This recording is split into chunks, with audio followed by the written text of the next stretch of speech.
para makatulong sa mga bagong artist, emerging artist, kagaya ng pagtulong din sa akin ibang artist.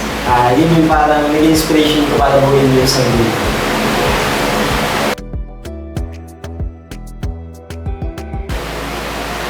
Connections and friends. Siguro, lahat sila kaibigan ko kasi galing lang sa isang school, same vision, tsaka lahat nga artists. Yan.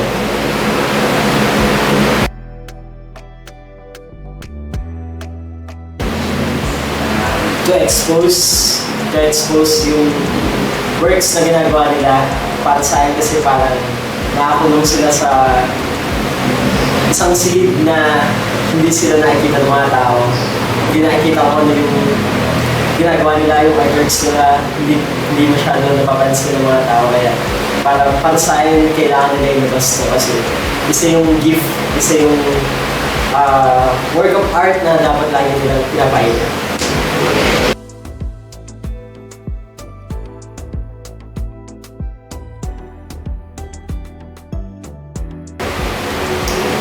Studio 404 means, sabi ko kanina hindi nakikita, 404 is error, something.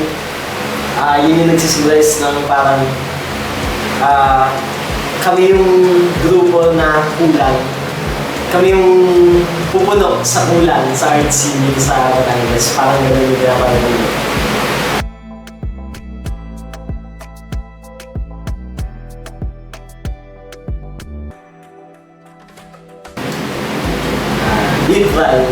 Neutral. Pwedeng formal, pwedeng hindi. Depende. Pero sa mga submissions, mas mahalaga yung formal para maging professional. Professionalism mahalaga.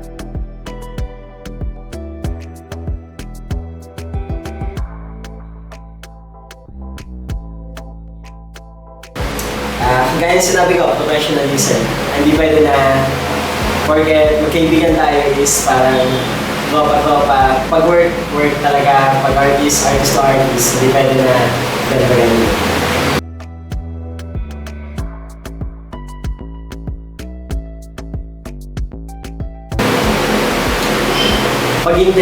Pag-intindi sa kung ano yung kinalakihan nila, ano yung mindset, tsaka ano yung kaya nila yung parang open lagi.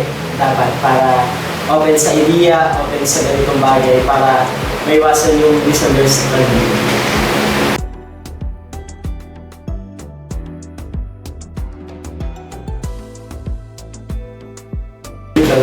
Encouragement siguro para sa mahalaga. Lagi encourage sila na huwag ka matakot, huwag ka matakot magsimula, huwag ka matakot, tuloy mo lang. Ganun, parang para sa akin, yun yung way ko para sila tulungan. At the same time, magbigay ng idea. Hindi lang ako, siguro yung brother ko rin. Bibigyan din sila ng mga idea, opinion sa isang bagay na gusto na lang simulan gawin.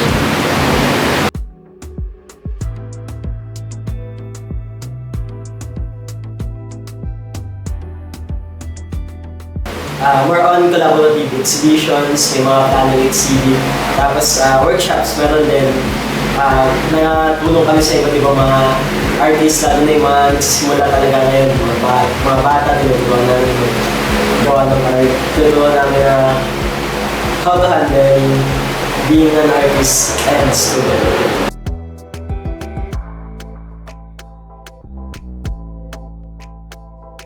Siguro magbigay ng malaking impact.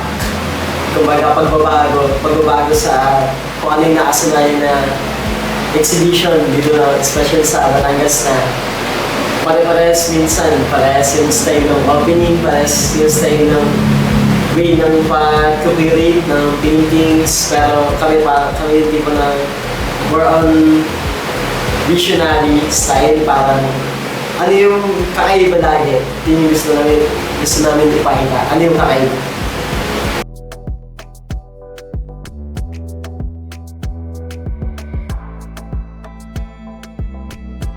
Open naman, pero yun nga may pero. Parang kailangan naman sa process na masigurado na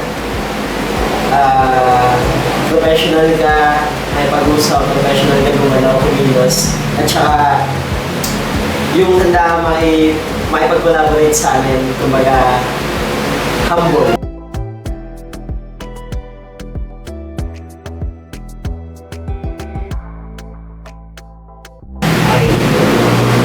Collaborations with other sector ng art, other creative industries, something, galleries or exhibition, gano'n. Siguro may mga plan na balak na, sa kayo, di marami pwede sabihin, pero madami pang plano.